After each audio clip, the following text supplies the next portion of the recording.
Hello friends, அனைவருக்கும் வணக்கம் and welcome back to my channel. இன்றைக்கி நம்ம சேனலில் ஒரு சூப்பரான ஸ்வீட் ரெசிபி வீடியோ பார்க்கலாம். வரப்போகிற அக்ஷய திதி அன்னைக்கு இந்த ஸ்வீட் ரெசிபியை ஒரு 5 நிமிஷத்தில் டக்குன்னு செஞ்சிடலாங்க. நம்ம ஒரு ஃபெஸ்டிவல் வந்தால் நம்ம வீட்டில் எப்போவுமே பாயாசம் செய்வோம். சேமியா பாயாசம் இல்லைன்னா ஜவ்வரிசி பாயாசம் தான் செய்வோம். இன்றைக்கி நான் ஒரு டிஃப்ரெண்ட்டாக கேரட் பாயாசம் செஞ்சு காமிச்சிருக்கேன்.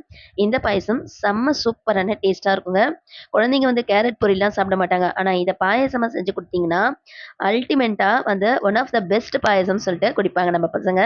வாங்க இப்போ எப்படி செய்யறதுன்னு பார்க்கலாம். கேரட் பாயசம் செய்யறதுக்கு ஒரு பெரிய கேரட்டா 2 கேரட் எடுத்திருக்கேன். ஒரு 5 முந்திரி பருப்பு எடுத்திருக்கேன். ஒரு 2 கைப்பிடி அளவு ஜவ்வரிசியை எடுத்திருக்கேன். இப்போ ஸ்டவ்ல ஒரு 3 கப் அளவு நல்லா கொதிக்க வச்சு தண்ணியை எடுத்துட்டு அந்த ஜவ்வரிசிலையும் முந்திரி பருப்புலையும் போட்டு ஊற வச்சு எடுத்துக்கலாம். இது ஊறதுக்குள்ள நம்ம கேரட்டை துருவி எடுத்துக்கலாம். கேரட்டை நல்லா பூ மாதிரி துருவி எடுத்துக்கிடணும். கேரட் துருவும் போது அப்படியே கேரட் எவ்வளோ பெருசு இருக்கோ அந்த நீல வாக்கிலே வச்சு பெரிய ஹோல்ஸ்ல துருவி விடுங்க. நல்லா பூ மாதிரி நல்லா நீல வாக்கில் அழகாக இருக்கும் கேரட் துருவி பார்க்கறதுக்காக. இப்போ கேரட்டை சூப்பராக துருவி எடுத்தாச்சு. இதில் 1.5 கைப்பிடி அளவு மிக்சி ஜாரில் எடுத்துட்டு ஃபைன் பேஸ்ட்டாக அடித்து எடுத்துக்கிடணும். அது கூடவே ஊற வச்ச முந்திரி பருப்பையும் அந்த தண்ணியும் இதில் சேர்த்துக்கிடலாம்.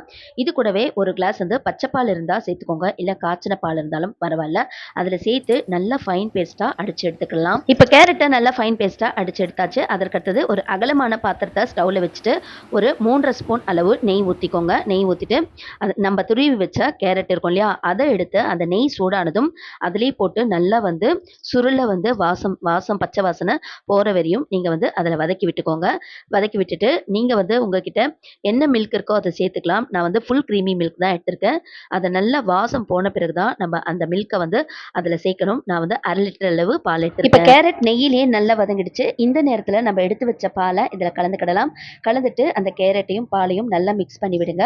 மிக்ஸ் பண்ணி விட்டுட்டு ஒரு கொதி வந்த பிறகு நம்ம ஊற வச்சிருக்கோம் இல்லையா ஜவ்வரிசி, அதை கையிலேயே கட்டி இல்லாமல் கலைச்சி விட்டுட்டு அதுக்கப்புறம் அந்த பாலில் நம்ம சேர்த்து விட்டுக்கலாம். இப்போ ஜவ்வரிசியாக பாலில் கலந்தாச்சு. இப்போ நெக்ஸ்ட் அரைச்சி வச்ச கேரட் பேஸ்ட் இருக்கு இல்லையா, அதையுமே கொஞ்சம் போல் தண்ணியோட கலந்துட்டு இந்த பாயசத்தில் கலந்து விட்டுட்டு ஒரு 5 நிமிஷம் போல் நல்லா கொதிக்க விடுங்க. கொதிக்க விட்டிங்கன்னா அந்த கேரட் பேஸ்ட்டோடு சேர்த்து அந்த பூ மாதிரி இருக்கிற கேரட்டு அண்ட் ஜவ்வரிசி எல்லாமே மிக்ஸ் ஆகிட்டு ஒரு திக்கான கன்சிஸ்டன்ட்க்கு வந்துடும். அதுக்கு நெக்ஸ்ட்டு உங்ககிட்ட ஏலக்காய் தூள் இருந்தால் அதில் கலந்துக்கோங்க. நல்லா ஸ்டவ்வை கொதி ஆஃப் பண்ணிட்ட பிறகு உங்ககிட்ட வெள்ளை சர்க்கரை இருந்தால் கலந்துக்கோங்க. இல்லை கன்சிடன்ட் மில்க் இருக்கணும் இல்லையா, அது இருந்தாலும் சேர்த்துக்கோங்க. என்கிட்ட கன்சிடன்ட் மில்க் தான் இருந்தது, அதை நான் சேர்த்துக்கிட்டேன். வெள்ளை சர்க்கரை சேர்க்கறது இருந்தால் ஒரு கப் அளவு சர்க்கரையை சேர்த்துட்டு இதில் கலந்துக்கோங்க. உங்களுக்கு எவ்வளோ ஸ்வீட் தேவைப்படுதோ அந்த அளவு கூட நீங்கள் சேர்த்துக்கிடலாம். இந்த பாயசத்தை நீங்கள் சூடாகவும் குடிக்கலாம், இல்லை ஃப்ரிட்ஜில் ஸ்டோர் பண்ணி வச்சுட்டு கூட நீங்கள் சாப்பிடலாம். வரப்போகிற அக்ஷய திதி அன்னைக்கு கண்டிப்பாக ஒரு 5 நிமிஷத்தில் இந்த பாயசத்தை செஞ்சு அசத்துங்க. இந்த வீடியோ உங்களுக்கு பிடிச்சிருந்தா மறக்காம சேனலை சப்ஸ்கிரைப் பண்ணிக்கோங்க. இதோட நெக்ஸ்ட் சூப்பரான ஒரு வீடியோவில் மீட் பண்ணலாம். நல்லதே நினைப்போம், நல்லதே நடக்கும். அனைவருக்கும் இனிய அக்ஷய திருதியை நல்வாழ்த்துக்கள். தேங்க்யூ ஃப்ரெண்ட்ஸ், டேக் கேர், பாய்.